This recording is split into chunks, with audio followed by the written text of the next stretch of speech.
Gégé,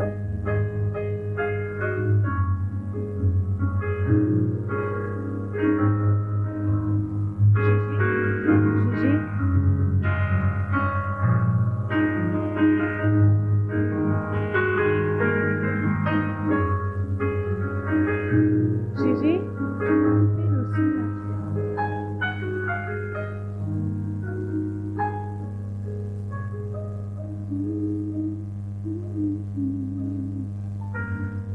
Et est-ce que tu peux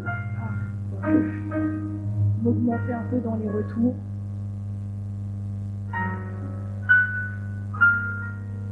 Et mettre des effets, n'importe lesquels.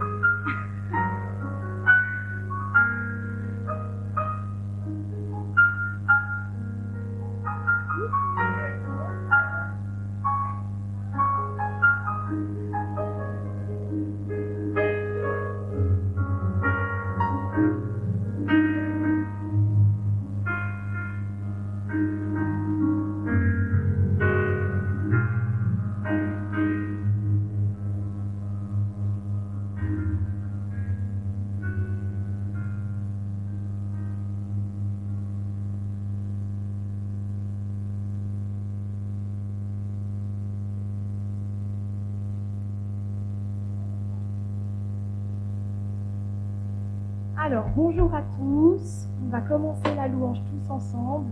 Là, je vais vous demander du coup de vous lever. J'espère que vous allez bien.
ensemble l'amour de notre Père.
Tout puissant, et qui est béni.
est allumé. Bonjour à toutes et à tous. À ceux que j'ai pas vus physiquement, bonne année. Meilleurs vœux. Que vous puissiez grandir dans le Seigneur, expérimenter les choses avec lui, vous donner encore plus à son œuvre. Amen. que dans l'épreuve, vous puissiez avoir sa paix. Et que ça ne puisse pas vous arrêter. Amen. Vous allez bien?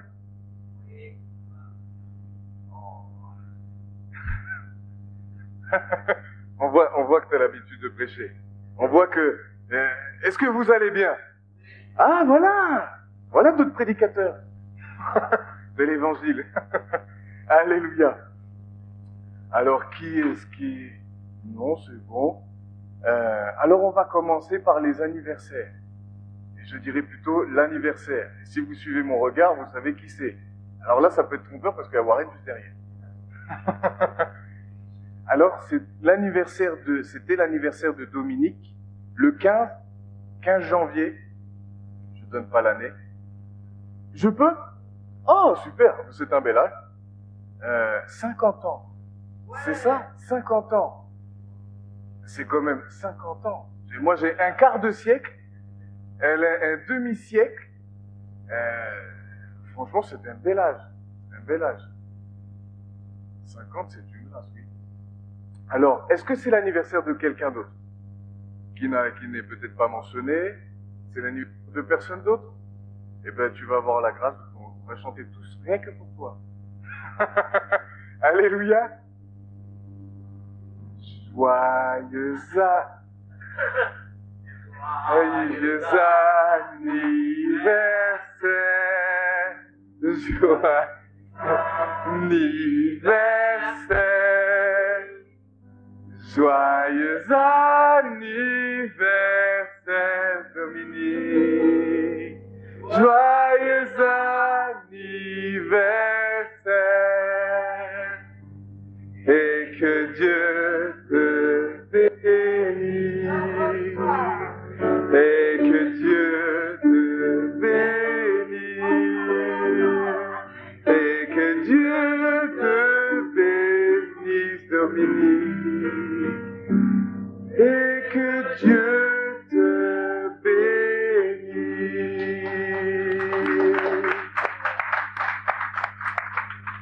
Alléluia.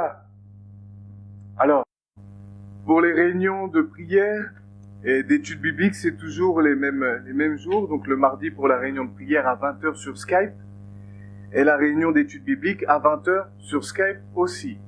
Alors j'encourage tout à chacun à venir, à participer pour pouvoir prier les uns pour les autres et pour pouvoir aussi étudier autour de la parole de Dieu. Amen. Alors hier nous avons eu la réunion de jeunes, la première de cette année, et le thème c'était que personne ne méprise ta jeunesse. Alors c'est un passage, ça fait très très longtemps que je le connais.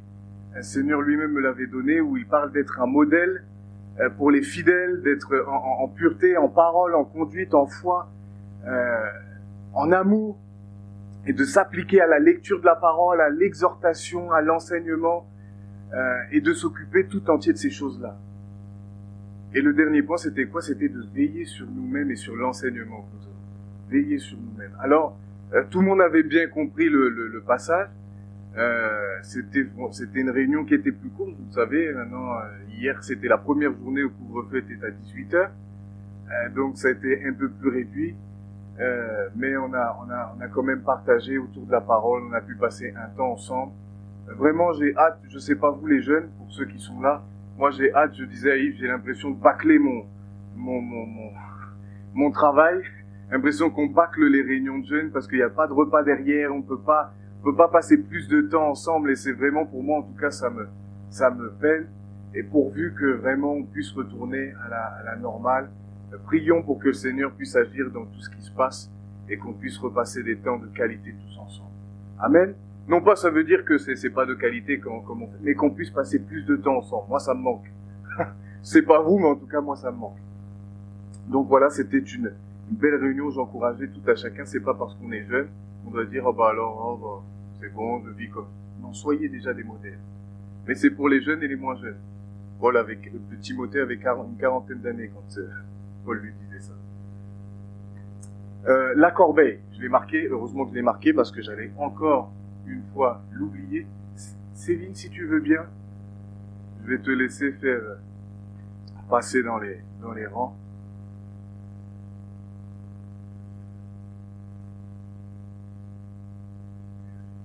Et encore merci au groupe de louanges, je ne crois pas l'avoir dit. Encore merci pour la louange, pour ce moment où vous nous avez fait entrer dans la... Et vous avez remarqué une petite nouvelle, un instrument qu'on n'avait pas l'habitude de voir, qui est le violon, donc c'est Gabi. Franchement Gabi, je te le redis encore devant tout, tu joues vraiment très très bien. Et je vous dis pas tout, mais hier j'ai fait exprès de venir en avance parce que je savais qu'elle répétait, et j'ai découvert d'autres choses. Je savais pas qu'elle chantait bien aussi. Très très bien même. Très très bien. Alors merci Seigneur pour les dons, c'est ce qu'on disait hier, merci pour les dons, et qui sont mis à contribution de toute l'assemblée, toute l'église. Amen. Tiens, je vois. Allez, je vais te laisser rendre grâce.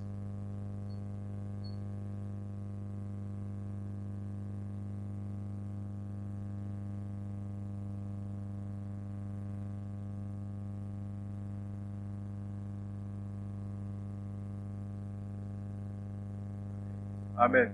Amen.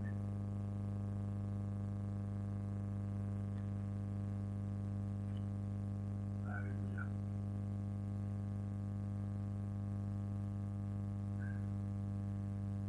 Eh ben, bon partage les préados avec Dominique.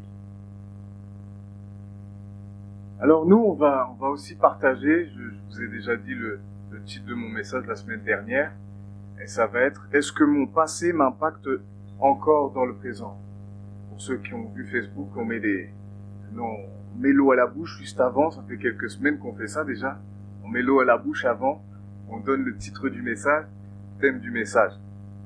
Alors,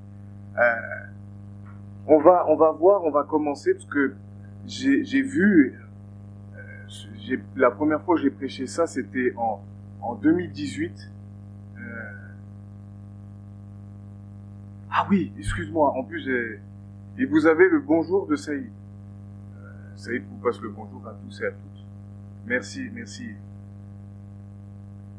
Donc, j'ai vu avec le temps certaines personnes où quand vous parlez un peu avec eux, vous voyez que le passé est encore bien présent, est encore bien là, bien ancré, et c'est pas quelque chose qui est derrière, mais c'est quelque chose qui les suit encore. Alors, on va voir ce que la parole de Dieu nous dit, mais il y a de l'espoir. Tu vas comprendre pourquoi je te posais cette question hier, Yves. Parce que je vais traiter sur ce passage-là de Pierre et Jésus, et on va voir ça un peu plus tard. Alors, Philippiens 3,13 déjà, jusqu'au verset 14. Frère, je ne pense pas l'avoir saisi, mais je fais une chose, oubliant ce qui est en arrière et me portant vers ce qui est en avant. Je cours vers le but pour remporter le prix de la vocation céleste de Dieu en Jésus-Christ. Alors, là, on comprend bien ce que ça veut dire. L'apôtre Paul est en train de nous faire comprendre que le but, c'est quoi? C'est de finir la course, mais bien la finir. C'est-à-dire que lui, ce qu'il désirait, son désir, c'était de finir sa vie, mais de persévérer jusqu'à la fin. Même s'il y avait des choses difficiles, il voulait persévérer jusqu'à la fin. Et ne pas louper la course, louper le coche et être loin de son Sauveur et de son Seigneur. Alors, il dit quelque chose de très important et on voit que il agit de cette manière. Il va dire, frère, je ne pense pas l'avoir saisi, mais je fais une chose. Je fais une chose.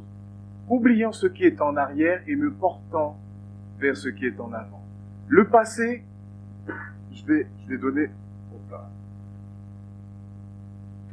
Je suis devenu trop costaud, je crois. Je prends trop de place. Ça, c'est un régime. Alors, la notion de passé, je vais énumérer ça. Et on pourrait parler du passé, le passé lointain, dans le sens qu'on a vécu dans notre enfance, l'adolescence, voilà, des événements qu'on a vécu à ce moment-là, mais je pourrais parler aussi du passé proche, c'est-à-dire que quand vous allez rentrer chez vous, les prédications seront passées. Ça sera du passé. C'est-à-dire que à partir du moment où on passe, aujourd'hui c'est aujourd'hui, mais demain, pour demain c'est hier, donc hier c'est passé. Je vais donner cet exemple-là aussi avec le rétroviseur. Quand vous conduisez, et en fin de compte c'est ce que Paul faisait, quand on conduit, on n'est pas toujours le nez dans le rétroviseur, parce que si vous faites ça, vous n'allez pas voir ce qui se passe devant. Il y a moyen d'avoir un accident. Donc, et dans le rétroviseur, on va voir des éléments qui sont plus ou moins proches. Alors, je dis, nous ne devons pas être des chrétiens qui ne faisons que regarder derrière, mais il faut avancer. Mais le problème, c'est il y a tout un processus, je vais l'expliquer aussi. Je vais l'expliquer pour vous permettre de vivre ça, de plus être enchaîné par votre passé. Enchaîné par des paroles, par des attitudes que vous avez subies dans le passé. Peut-être que dès lors que je dis ça, vous vous rappelez peut-être même dans cette semaine qui a coulé, vous avez reçu vous-même des paroles, vous avez subi des choses, et ça vous touche encore, ça vous prend encore. Des fois, c'est encore plus loin. On croit qu'on s'est converti, des fois on dit « Ah, mais je croyais que c'était réglé ». Mais dans nos cœurs, il y a des émotions, des sentiments, dans les pensées, il y a des choses qui font que tout montre que ce n'est pas encore réglé. Quand vous pensez à quelque chose et que vous sentez toute l'animosité qui vient, toute la colère qui commence à monter, des réactions vives, c'est pas guéri. C'est pas guéri du tout. C'est que c'est encore bien présent. Des fois, on essaie de se persuader qu'on est guéri, mais c'est encore bien présent. Quand on se ment à nous-mêmes.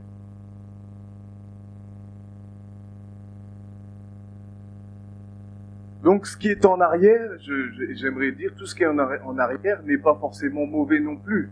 Il y a aussi les bonnes choses. J'ai rencontré des personnes comme ça, où, franchement, quand ils parlent, ils disent, mais voilà, avant, on faisait ça, on faisait ceci pour le Seigneur, mais on a l'impression que tout ça, c'est que du passé. Aujourd'hui, ils vivent, en fin de compte, c'était des personnes qui étaient que dans le passé. Oui, avant, je faisais ça, avant, je faisais ci, et si tu poses la question, aujourd'hui, qu'est-ce que tu fais? Ça risque de coincer. Mais on peut aussi rester dans le passé, comme j'ai dit, par rapport à des œuvres qui sont moins, là où on a subi des choses, où on a fait aussi des erreurs, et on est toujours sur ça, et puis on reste sur ça, et puis on dit, ben voilà, c'est bon, c'est fini, c'est foutu, c'est fichu, il n'y a plus d'espoir. Des fois, on va même dire, je suis allé trop loin.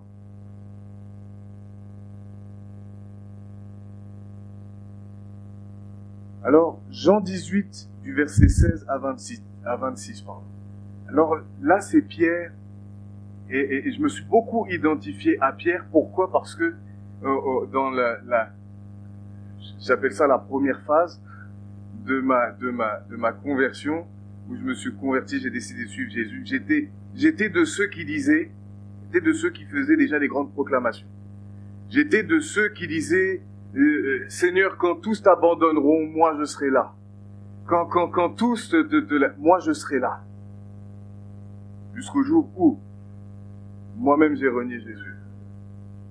Alors là, Pierre resta, mais Pierre resta dehors près de la porte. Là, c'est Jésus qui venait de se faire embarquer, trahi par Judas. Donc l'autre disciple, qui était connu du souverain sacrificateur, sortit par là à la portière et fit entrer Pierre. Alors, la servante, la portière, dit à Pierre, « Toi aussi n'es-tu pas des disciples de cet homme ?» Il dit, « Je n'en suis point. » Rappelez-vous, Jésus avait dit à Pierre, « Tu me renieras 3 fois. » Rappelez-vous de ça. Là, c'est la première. Continue. Les serviteurs et les huissiers qui étaient là avaient allumé un brasier car il faisait froid et ils se chauffaient. Pierre se tenait avec eux et se chauffait. Le souverain sacrificateur interrogea Jésus sur ses disciples et sur sa doctrine.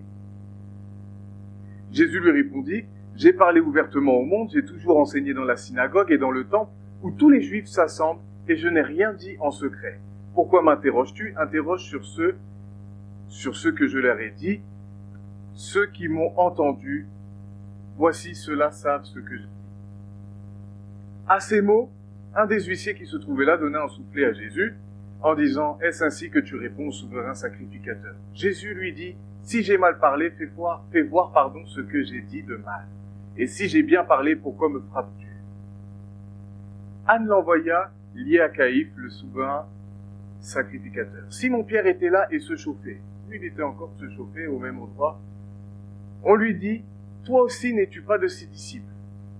Il le nia et dit « Je n'en suis point. » Deuxième fois. un des serviteurs du souverain sacrificateur, parent de celui à qui Pierre avait coupé l'oreille. Ah, c'est un beau détail ça. Rappelez-vous dans le jardin de Gethsémani, ce que Pierre a fait. Il est sorti, tranché l'oreille. Jésus a dit non, range ton épée. Et là, il a affaire à un des parents à qui il a fait ça. Imaginez un peu, je me suis mis dans le contexte. Imaginez là, vous avez affaire à à l'un des parents à qui vous avez coupé l'oreille.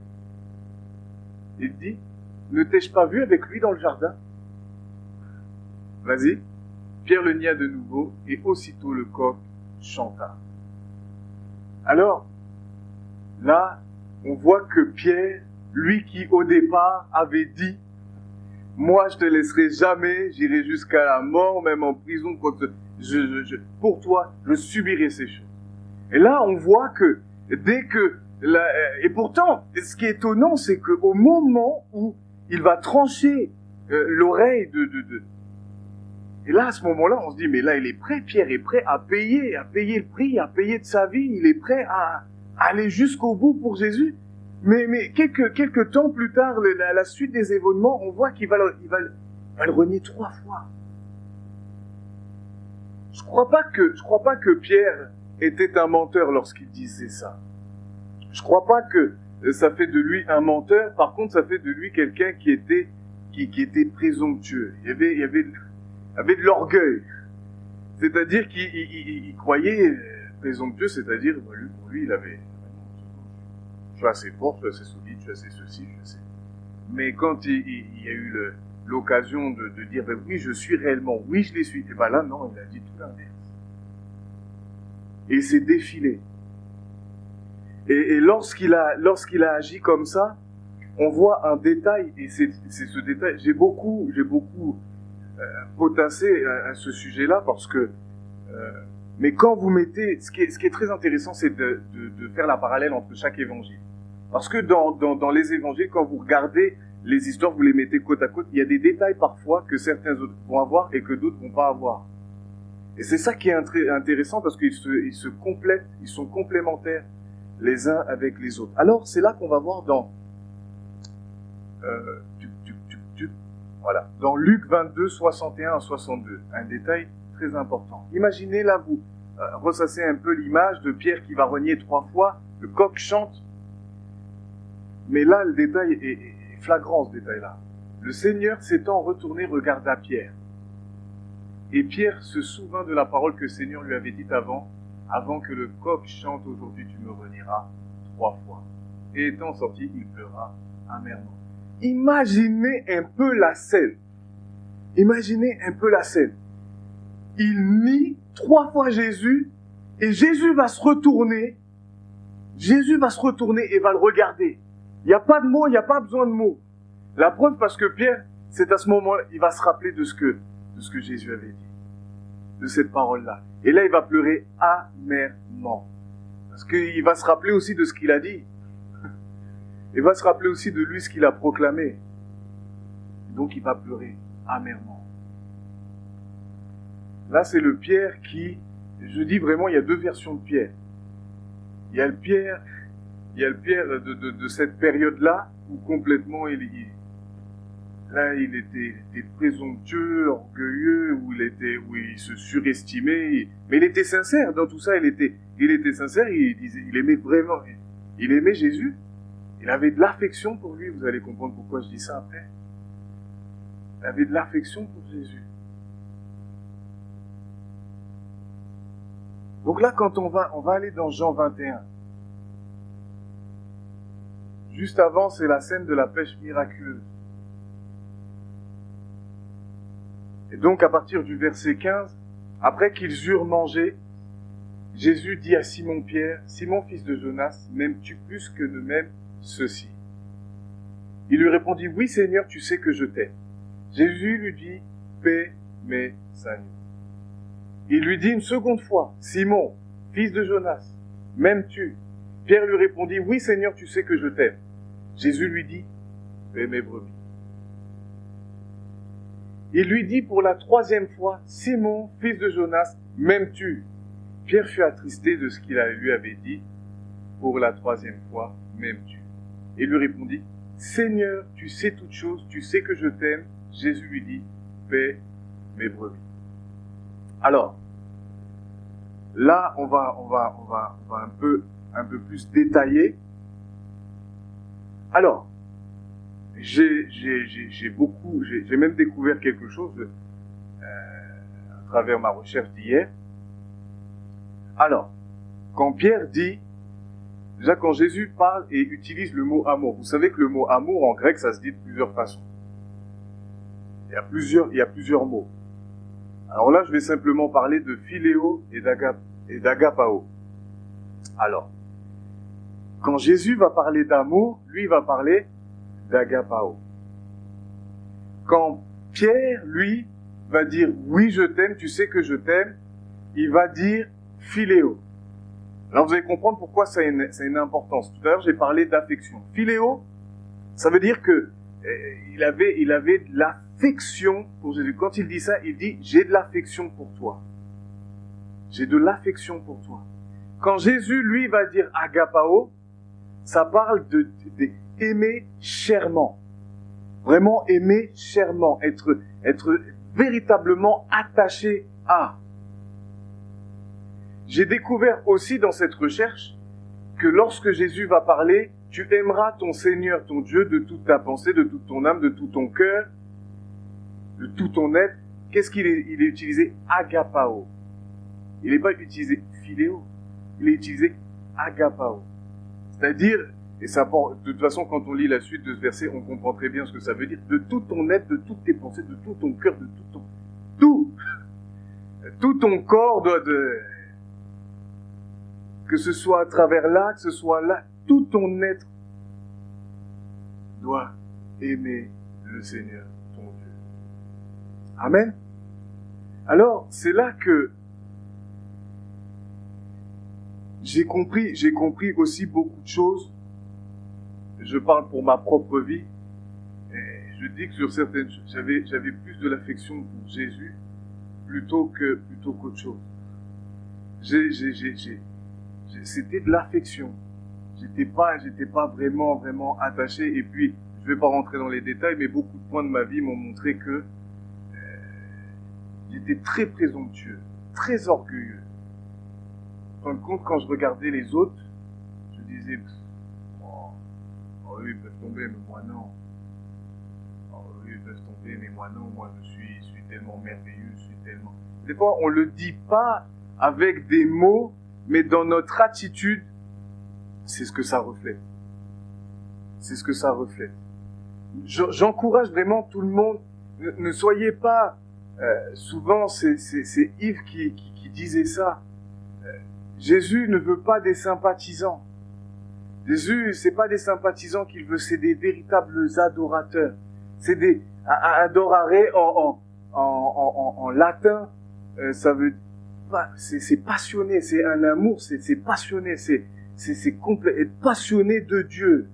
Quand vous êtes passionné, vous savez, j'aime dire ça. Quand j'ai rencontré Laura, et je crois que c'est un bon exemple, et je crois que c'est vraiment un bon exemple pour tout le monde. Quand on aime quelqu'un, vous savez, je regardais, j'étais prêt à faire 650 kilomètres, et je parle juste de l'aller, pour aller voir ma dulcinée. Vous voyez la motivation. Vous voyez la motivation dont on peut être animé pour certaines choses. Alors, soyons animés de cet amour pour les choses de Dieu, pour le royaume de Dieu. Donnons-nous tout entier à elle. Soyons pas de ceux qui, oh bon, ça va, c'est pas grave. Ah là, ça c'est pas très important. Oh, oui, de temps en temps. Oh, allez, c'est pas grave. Je me permets on commence le mot compromis commence à avoir une plus grande intensité dans notre vie. Et là, on va commencer à faire compromis avec quoi? Avec la parole de Dieu. On va dire, bah, ça, c'est pas très important. Donc Dieu dit que c'est important. Mais nous, on va dire, non, c'est pas très important. Je dis que c'est un réel danger, et ça fait déjà plus d'un an. Mais le danger, c'est quoi? Là, il y a la communion, on est réunis. et devant sa télé, regarder la prédication quand il n'y a pas le choix. On va dire merci Seigneur. Merci Seigneur. Ça a permis de maintenir un minimum de... Et quand on peut se réunir, c'est ici qu'il faut. L'église, c'est ici. L'église, c'est vous, c'est moi. L'église, c'est on se réunit. On est ensemble. On le vit. Je disais encore lorsque, au préado, n'importe quoi. Oui, je l'ai dit au préado, mais je l'ai dit aussi encore à la jeunesse. L'étude biblique, c'est pas quelque chose, l'enseignement, c'est pas quelque chose de facultatif. Quand vous méditez les Écritures, Acte 2, 42, ils persévéraient dans l'enseignement des apôtres, ils persévéraient dans la prière, dans la fraction du pain, dans la communion fraternelle. C'est pas facultatif. Ne faisons pas notre propre évangile, Vous savez, j'ai vraiment potassé et en fin de compte, j'ai bien aimé comment c'était traduit. Mais lorsque Pierre disait, mais tu sais que je t'aime, mais c'est en fin de compte, mais tu sais que j'ai pas de problème avec toi. J'ai pas de en gros, j'ai de l'affection, je suis pas hostile à toi. Oui, nous ne sommes pas hostiles, mais ce que Dieu veut, c'est tout ton cœur. Il veut pas une partie de ton cœur. Il veut tout ton cœur. Il veut toutes tes pensées. Il veut tout. Nous avons tous des luttes. Mais dans ces luttes-là, on va demander le secours de Dieu, mais on va pas lâcher. On va pas lâcher. Vous savez combien de fois, plus d'une fois, et je parle pas de moi, je parle d'autres personnes. Des fois, je connais les situations, je connais les circonstances, je dis, il est là. Quel bon exemple. Je parle même pas de moi, parce que tout ne tourne pas autour de moi, loin de là. Tout tourne autour de Jésus. Amen. Mais véritablement, quand on est attaché, quand on est passionné, même quand ça va, on va le faire.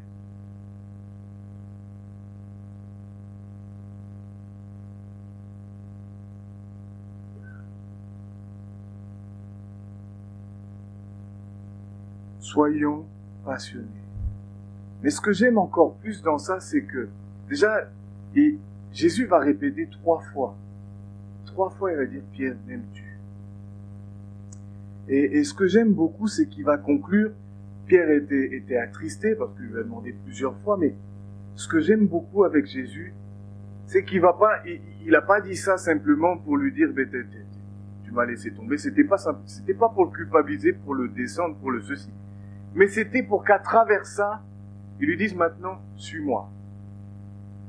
Et il lui a révélé de quelle manière Pierre allait périr, de quelle manière il allait mourir. Il lui a dit, quand tu étais jeune, tu faisais ce que tu voulais, c'était toi qui. Mais là, on t'emmènera là où tu ne voudras pas. Il était en train de lui faire comprendre que cette fois-ci, il mourrait pour Christ et il irait jusqu'au bout.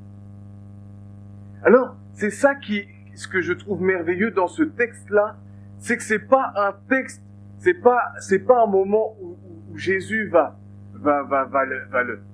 l'enfoncer pour l'enfoncer, mais c'est qu'à travers ça, il veut le réhabiliter dans ses fonctions. Il veut le ramener à lui véritablement. Il veut lui montrer qui il est véritablement. Pierre, à travers ça, il a vu qui il était. Il a vu ses limites. Il a vu des choses qu'il ne soupçonnait pas. Bien que Jésus le connaissait déjà. Dieu connaît nos limites, connaît toutes nos faiblesses. Il connaît tout ça. Donc quand on va tomber, il va pas dire, tu restes en bas, il va pas te mettre un coup de pied. Il va pas te mettre un coup de pied. Loin de là. Il va tendre ta main. Allez, relève-toi. Viens avec moi, suis-moi. T'as pas été trop loin, Là où, quand on ira trop loin, c'est que jusqu'à la fin de notre vie, on aura vraiment lutté, on n'aura pas accepté, et là, c'est trop tard. Là, on aura été trop loin. Mais tant qu'il y a un souffle de vie, tant que nous avons le souffle de vie, il y a de l'espoir. Il y a de l'espoir pour pouvoir ressaisir la main de Jésus. Et pas rester dans des schémas de pensée, ou rester plus bas que terre, Il y a de l'espoir. Et cette espérance, elle est en Jésus-Christ. Elle n'est pas en un homme quelconque, elle n'est pas dans de beaux discours. Peut-être que je parle bien, j'explique bien les choses, mais c'est pas dans ça qu'est le secret. Le secret est dans la présence de Dieu. Le secret, c'est quand on s'approche véritablement de Jésus. Quand on avoue vraiment nos faiblesses, quand on s'humilie devant lui. Quand on décide de se repentir vers lui. Là, le processus se met en marche. On va parler un peu plus de cette culpabilité. Au niveau de la culpabilité, je vais parler de 3 sources principales. La plus courante résulte de notre interaction avec nos parents et d'autres figures d'autorité dans nos vies.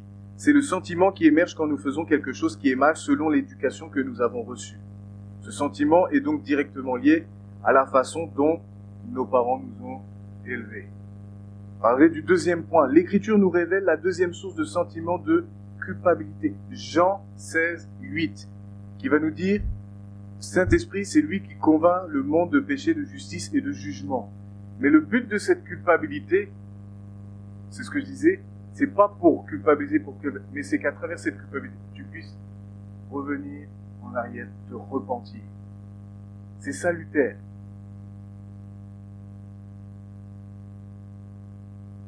Et la troisième source, ça vous le savez, comme les deux premières, je crois, c'est la source finale de la culpabilité et de nature, c'est le diable. Il est dit qu'il est l'accusateur des frères. Dans Apocalypse 12, au verset 10. Je vais vous le lire. « Et j'entendis dans le ciel une voix forte qui disait « Maintenant le salut est arrivé, et la puissance et le règne de notre Dieu, et l'autorité de son Christ. Car il a été précipité, l'accusateur de nos frères, celui qui les accusait devant notre Dieu, jour et nuit. » Ça, c'est l'ennemi qui est toujours là. Je dis pas que c'est toujours de sa faute. Loin de là. Comme je disais la semaine dernière, il y a des choses, c'est la conséquence de nos péchés. C'est la conséquence de nos fautes. Mais le diable les utilise. Il utilise toute brèche. Donc si ce souci de culpabilité n'est pas réglé, non pas de manière avec la sagesse humaine, avec la psychologie, mais de façon biblique, alors voilà ce que ça va entraîner. La condamnation va commencer à détériorer notre sens de valeur personnelle et notre paix. Le sentiment que nous ne sommes pas en règle avec Dieu ou que nos échecs ou notre péché ne pourront être pardonnés ne fait que grandir. La lourdeur émotionnelle et spirituelle. J'ai trouvé que le psaume 38, verset 5, expliquait bien cette phase qu'on peut vivre à des moments, cette lourdeur. Car mes iniquités s'élèvent au-dessus de ma tête comme un lourd fardeau. Elles sont trop pesantes pour moi. C'est ce qui nous arrive quand on pêche en tant qu'enfant de Dieu, quand on tombe, on ne dit pas youpi. Au contraire, on s'en veut. On s'en veut, mais ne nous en voulons pas à la manière de Judas, parce que Judas, c'est pareil, quand il s'est rendu compte de ce qu'il avait fait, il a eu de la culpabilité, mais il s'est pas repenti. Les larmes, peut-être que vous avez déjà entendu ça, mais je dis que les larmes de quelqu'un ne sont pas signe automatiquement de repentance. Pas parce que quelqu'un pleure, et fois on pleure, sur quoi on pleure? Sur quoi on pleure? De ce que nous avons fait, et on se dit, Jésus, on a attristé Saint-Esprit, on a attristé tout ça, on veut... C'est juste parce que derrière il y a des conséquences, et puis c'est les conséquences qui nous font pleurer.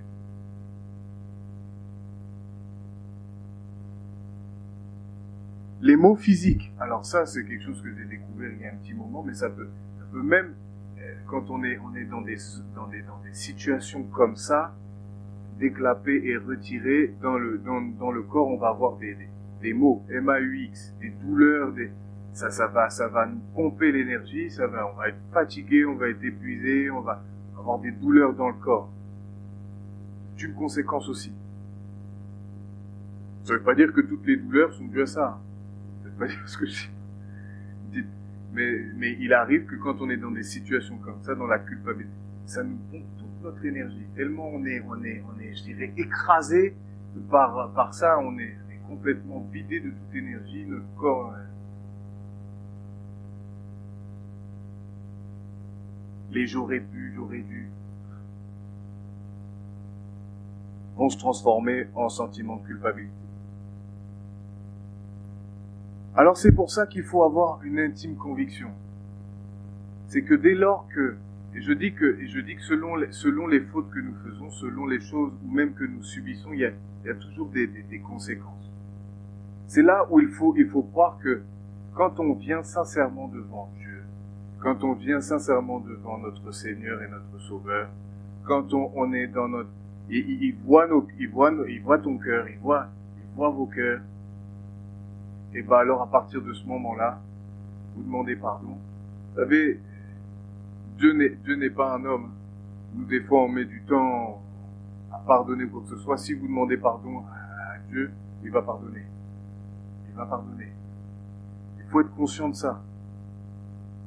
Il va pas dire, oh non, là... pardonne pas. Jamais, jamais, jamais, jamais Dieu ne refuse de pardonner à quelqu'un qui vient avec un cœur repentant. Ça, il faut bien souligner, parce que des fois, moi, combien de fois je me suis fait avoir avec ça, je disais, mais non, mais là, le Seigneur ne peut pas me pardonner. Et là, franchement, ce que j'ai fait, c'est très grave. Et oui, c'était très grave. Et oui, c'était très grave. Mais le Seigneur m'a pardonné. Et il faut avoir, si nous confessons nos péchés, il est fidèle et juste pour nous les pardonner et pour nous purifier de toute iniquité. Je sais que vous entendez ça, ça fait des années que vous entendez ça, mais je crois qu'il faut vraiment vivre ça. Sinon, on va être encore bloqué sur des choses passées, on va être encore bloqué sur des échecs, sur même des douleurs, des trahisons, des paroles qui ont été vraiment difficiles pour nous, et on va vivre avec des boulets chaque jour. Et dans ce pardon divin, il va se passer quelque chose. Il va supprimer, effacer, ôter, balayer, oublier les offenses que les hommes ont commises. Wow. Il le fait car il veut être en communion avec nous. Sans cet acte, miséricordieux, nous serions tous condamnés à la séparation éternelle d'avec Dieu, sans espoir de réconciliation.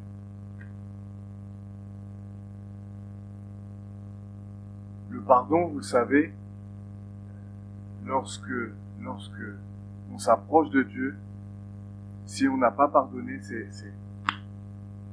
crée une séparation entre lui et nous. Ça bloque. J'aime citer ce passage, c'est Ésaïe 59:1, qui dit que ce sont nos iniquités, ce sont vos crimes qui vous coûtent d'eux. Mais si tu demandes pardon, eh ben, t'as la confiance, tu sais que t'as de l'assurance. Tu sais que quand tu vas t'approcher de ton Dieu, tu vas avoir l'assurance qui t'écoute. Tu vas avoir l'assurance qui t'écoute. Si tu sais que tu as pardonné à toutes les personnes qu'il fallait pardonner, que tu as demandé pardon pour toi, tes propres, tu sais qu'avec Dieu, là, t'es au clair.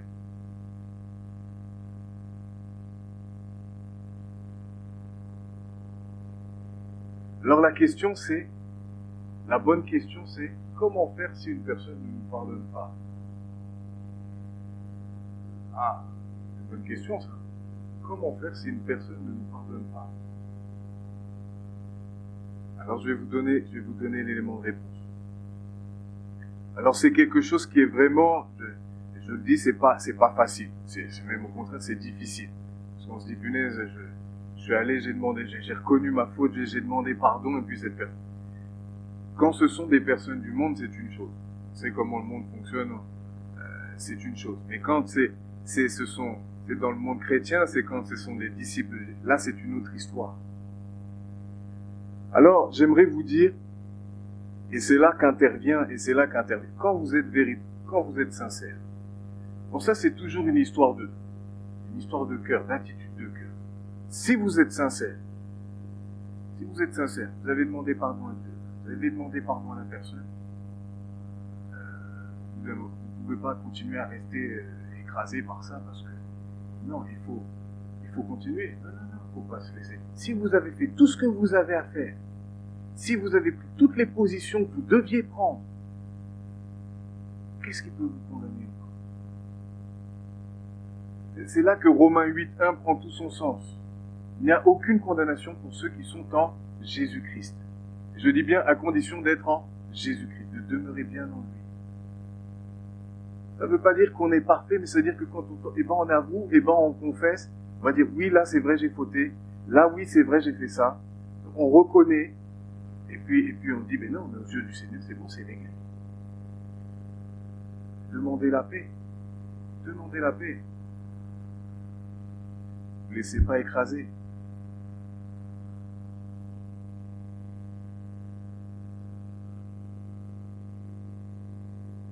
Il arrive au cours aussi de notre vie d'être blessé et de souffrir de paroles humiliantes, blessantes, ou même de gestes dégradants, des choses où c'est vraiment ça nous blesse terriblement. On va donc parler du pardon qu'on doit accorder à celui qui nous a blessés, fait du mal. Alors, si vous ne le saviez pas, l'offense est l'une des armes que le diable utilise contre moi. C'est une arme, c'est John Bever qui a écrit un livre que j'ai lu maintenant il y a des années, qui s'appelle « L'offense, l'arme cachée de ça. Ça, l'offense, le diable utilise ça. Il va utiliser les mauvaises paroles. Il va utiliser pourquoi? Et puis, si nous, on n'a pas les bonnes, on va alimenter quoi? La colère, l'animosité, puis on va rendre l'appareil, et puis c'est comme ça que ça fait des couples qui se brisent, des familles qui sont complètement détruites, complètement meurtries. Et ça, le diable, quand ça arrive, alors là, il se frotte les mains. Lui, il prend plaisir à voir toutes ces choses-là. Il prend plaisir à ça.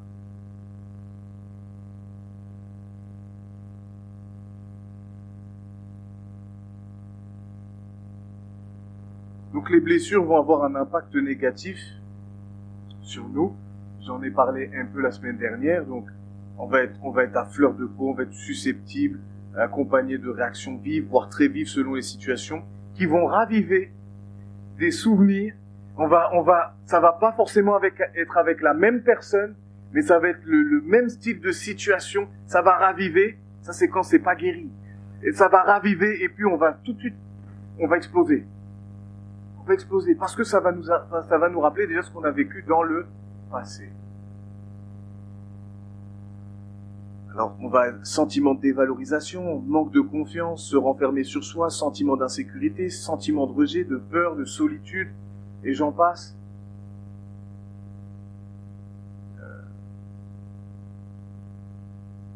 Oui, si tu as été rejeté, petit, peut-être donné.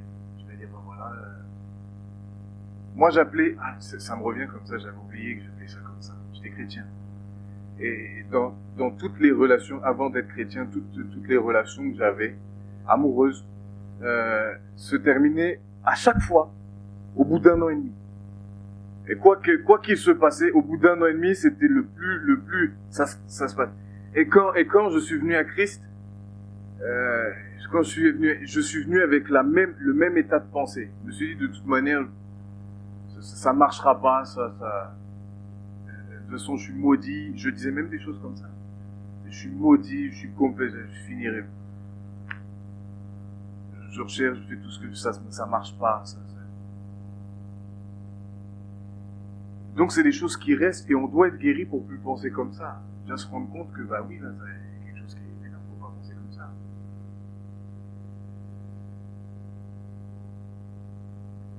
Puis à force d'alimenter ce type de pensée, nos oreilles, notre vue sont polluées, ce qui va nous faire mal interpréter ce que nous voyons, entendons et vivons. Lorsque nous sommes blessés, nous ne nous rendons pas compte que nos analyses face à certaines situations ne sont pas vraies, mais influencées, impactées par ce que nous avons vécu dans le passé. Ça rappelle le filtre que j'ai donné la notion du filtre. Et donc ça veut dire quand ces personnes disent « Ben oui, mais tu me rejettes », je ne dis pas que ce sont des menteurs. Que eux, à cause des blessures, c'est ce qu'ils pensent vraiment. Ils pensent vraiment qu'on les rejette. Ils pensent vraiment qu'on... C'est une réalité. Pour eux, c'est la réalité. Mais ça ne l'est pas. Parce qu'on ne rejette pas forcément. Vous savez, au tout début, c'est comme si je vous disais, aujourd'hui, heureusement que je suis libéré de ça, mais quand Yves même me donnait des conseils, au tout début, je ne sais même pas si tu le sais d'ailleurs, je vais peut-être t'avouer quelque chose. Mais au tout début, quand j'ai commencé aux côtés de Yves, il y avait encore des blessures qui étaient bien ancrées. Et quand il me disait quelque chose, et pourtant je sais très bien qu'il n'y avait aucune méchanceté, il n'y avait rien du tout, c'était que des conseils, c'était pour m'aider, c'était pour m'encourager. Mais à chaque fois, lorsque ça venait, il y avait des pensées qui revenaient et qui me disaient, ben tu vois, t'es pas capable. tu vois, t'es pas capable. T'es pas capable, t'es pas assez bon, t'es pas assez ceci, t'es pas assez cela. Pourtant, t'es appelé à, mais t'es pas assez bon, t'es pas assez ceci. Et vraiment, moi, c'était ça, j'avais tellement entendu de paroles. J'étais encore complètement pris par ces choses-là. C'était une prison invisible aux yeux des autres, mais pour moi, c'était une prison. Peut-être que vous êtes dans des prisons invisibles, peut-être à mes yeux, mais elle est bien réelle.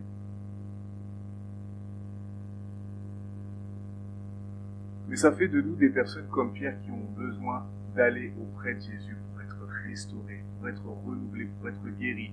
Et j'avais pas remarqué hier, mais dans tous les chants, il y avait le mot libérer, le mot guérir, le mot restaurer, le mot renouveler. Et là, ça m'a frappé plus qu'hier. Alors, c'est ce que Dieu veut vraiment faire avec vous. Il veut véritablement nous guérir de nos blessures passées.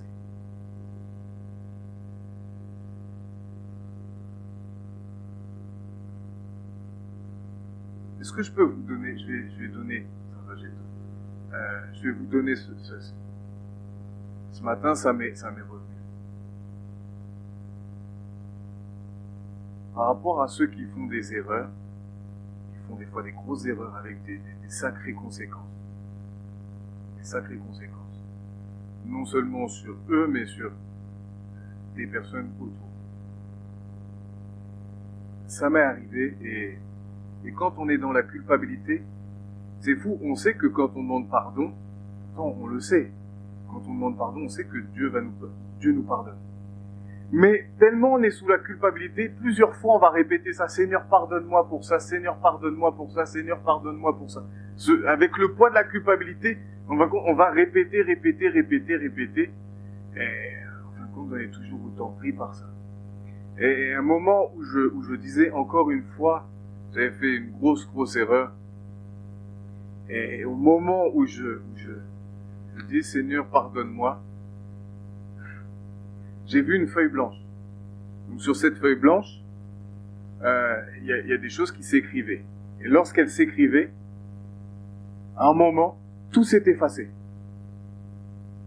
Alors j'ai compris que ce qui était écrit, c'était mes fautes, c'était tout ça. Puis d'un coup, quand Seigneur, c'est là qu'il m'a appris ça, quand tu demandes pardon, tout est effacé. Et il m'a dit, après quelque chose d'autre, il m'a dit, mais Kenny, si je te pardonne, pourquoi toi tu ne te pardonnes pas?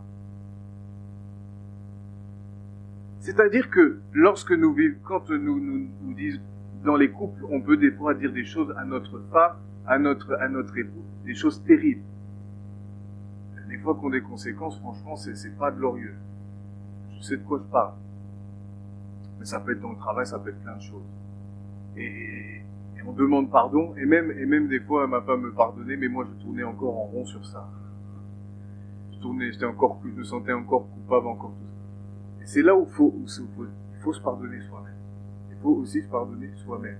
Pour être libéré pleinement de... Parce que Dieu t'a pardonné. Si tu viens avec un comme ça, Seigneur t'a pardonné, si tu as décidé de prendre des bonnes positions, pas juste pardonner, dire, oh Seigneur, je te pardonne, bon, tu luttes pas, tu te laisses enivrer. Ah oui, là, c'est une autre histoire. Mais si vraiment tu es là, malgré tes luttes, tu es là, tu veux te positionner, tu demandes pardon. Seigneur, vois l'état de ton cœur. Il voit l'état de vos cœurs. Et donc, il voit aussi quand on trouve des fausses excuses. Il voit aussi quand on trouve des fausses excuses. Alors, soyons sincères avec nous-mêmes. Alors, dans ce processus, il y a l'acte du pardon. L'acte du pardon. Pour être guéri des blessures du passé. Et je sais que je l'ai expliqué la semaine dernière, mais j'en remets une couche encore ce matin. On demande pardon. Moi, c'était dans mon contexte, c'était avec mes parents. J'ai décidé de pardonner et de demander pardon. Ça, c'est la première étape. Mais il y a tout un processus. Il y a tout un processus où il faut demander à ce que Jésus vienne guérir vos cœurs. La Bible dit qu'il est venu guérir les cœurs brisés. C'est quelque chose qui est impossible par la main de l'homme, mais qui est possible par l'Esprit de Dieu. Mais alors vous me poserez la question certainement, mais comment être sûr que je suis guéri ou je ne suis pas guéri? C'est une bonne question. Alors, c'est plutôt simple. Pas besoin de se compliquer un peu la vie. C'est quand vous allez reparler de ces choses, ou que vous allez être confronté aux personnes, il n'y aura plus rien. Il n'y aura plus rien. Et ça s'invente pas. Ça s'invente pas. Franchement, des fois, j'aime bien parler d'elle parce que c'est Joyce Meyer, mais c'est quand elle parle de ça, tout ce qu'elle a vécu. Et aujourd'hui, elle en parle et puis elle dit, j'ai pardonné, j'ai passé au-dessus. Mais elle a décidé de pardonner. Ça, c'est à nous de décider de pardonner, de libérer le pardon. Mais lorsqu'on fait ça, il faut aussi demander, viens guérir mon cœur meurtri. Viens me guérir de toutes les conséquences de ce que j'ai vécu. Viens. Viens changer mes raisonnements. Viens changer tout ça. Vous savez, j'étais quelqu'un d'hyper susceptible. Aujourd'hui, ça se voit pas parce que je ne suis plus. Mais c'était lié à toutes mes blessures. Du jour où j'ai été guéri, j'ai plus été susceptible comme je l'étais. C'était plus du tout pareil. Mais ça, chaque enfant de Dieu peut le vivre et doit le vivre. Vous pouvez le vivre et vous devez le vivre. Regardez un peu Pierre. Je pourrais dire aller dans les actes. Mais voyez comme cet homme a totalement été à l'opposé de ce qu'il était. C'est même lui qui a prêché la première fois, qui a prêché la repentance. Voyez combien Dieu l'a utilisé. Restez pas sur le passé. Dieu veut vous utiliser. Restez pas. Dieu, libérez ce que vous êtes. Si vous devez demander pardon. Demandez. Si vous devez pardonner. Si en vous examinant, vous voyez, ah bah oui, là, dans mon cœur, je vois que c'est pas vraiment totalement. C'est pas vraiment derrière moi. C'est encore bien présent encore aujourd'hui. Seigneur, viens guérir mon cœur. Ok? Et quand on fait ça, là, on est libre. On n'est plus prisonnier. On n'est plus prisonnier de toutes ces choses. On devient réel, libre. Et c'est merveilleux de se dire que punaise, c'est pour ça, c'est ça qui est merveilleux. Même quelqu'un qui t'a fait du mal, qui t'a fait des choses, il y en a qui pourraient témoigner ici de ça. Tu les croises, il n'y a plus une goutte d'amertume. Plus rien du tout. Mais tant qu'il y a encore ça, rejetez l'amertume, rejetez la colère, rejetez tout ça,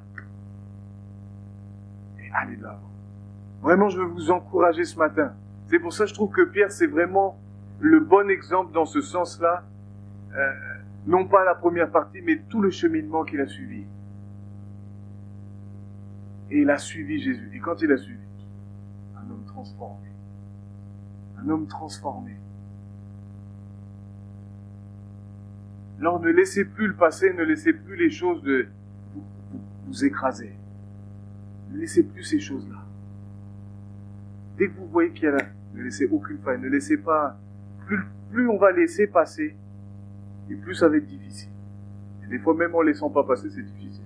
Alors imaginez, plus on va laisser, plus on va alimenter, plus on va faire. Là, le combat va être d'autant plus dur. Mais pas impossible d'avoir la victoire dessus. Amen. Alors, est-ce qu'on pourrait se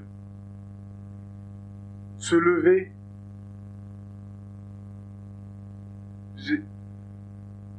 Si vous voulez, c'est le psaume 147 par rapport à ça, où il est dit que Jésus est il guérit ceux qui ont le cœur brisé et il pense leurs blessures. C'est ça qui est merveilleux, c'est quand les blessures qui étaient bien ouvertes ne deviennent plus que des cicatrices, qui n'ont plus aucune douleur, qui n'entraînent plus aucune douleur, plus rien du tout.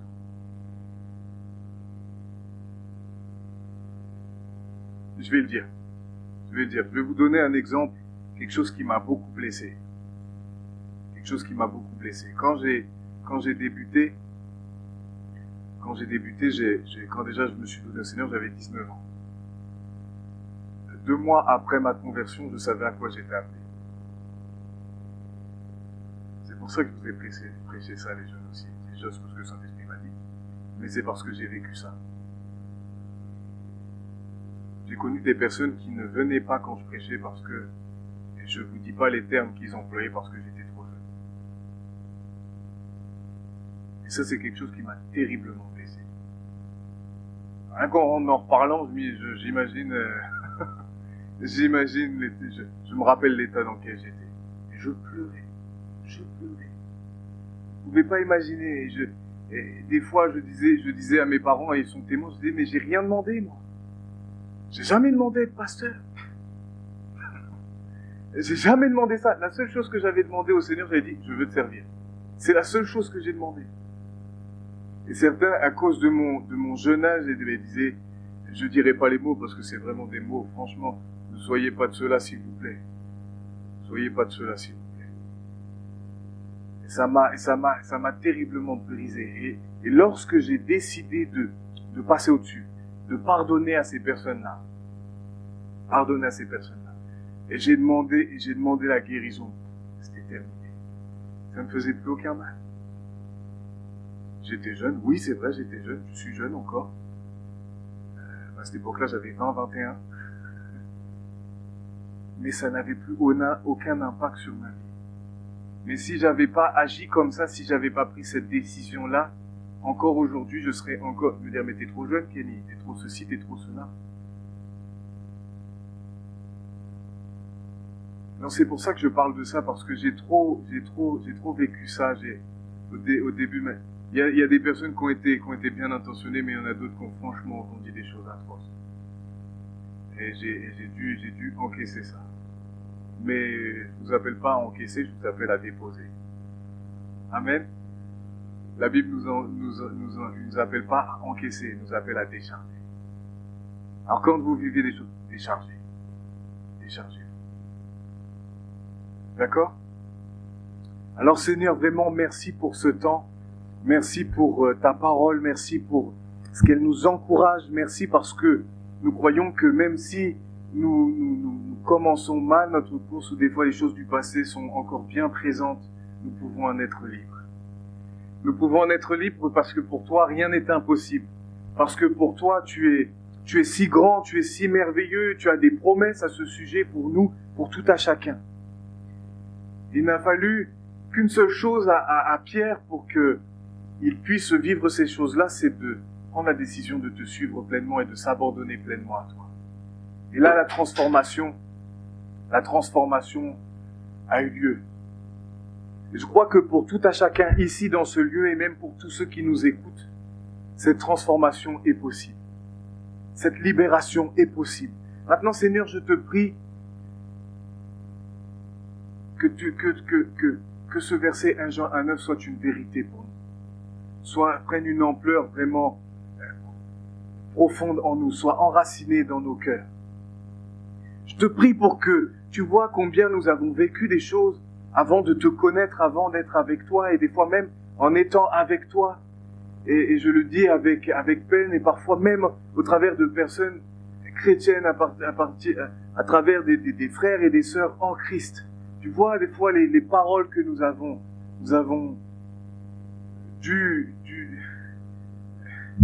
où nous étions visés, où nous étions...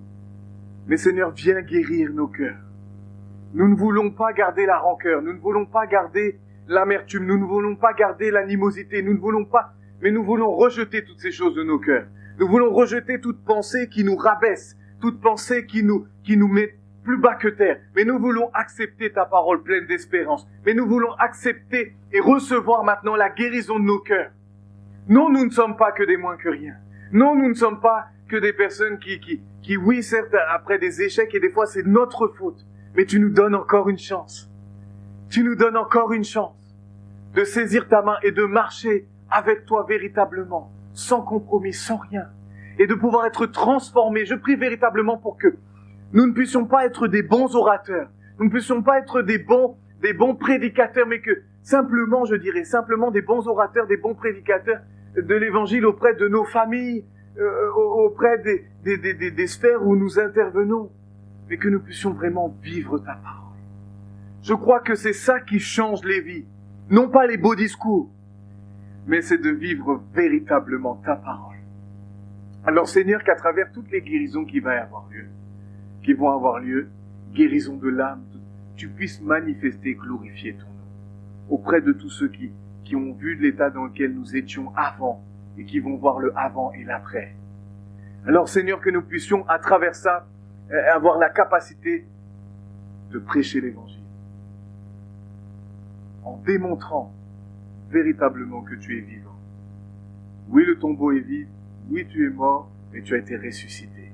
Alors vraiment que ton nom soit glorifié et que je te prie que chacun, là où il est, puisse remonter la pente, puisse regarder devant et laisser les choses en arrière, derrière, par ta grâce. Dans le nom tout-puissant de Jésus, Amen. Amen. Alors voilà les amis, c'était le partage de ce matin, c'est ce que je voulais vous parler, vous encourager. Allons de l'avant. Et s'il y a des choses qui nous tiennent encore, déposons. Amen. Alors je vous souhaite à tous un bon dimanche. Un bon dimanche, prenez soin de vous. Prenez du temps avec le Seigneur, des temps de qualité. Et puis soyez bénis. Amen. Allez, bisous, bisous tout le monde. On va parler de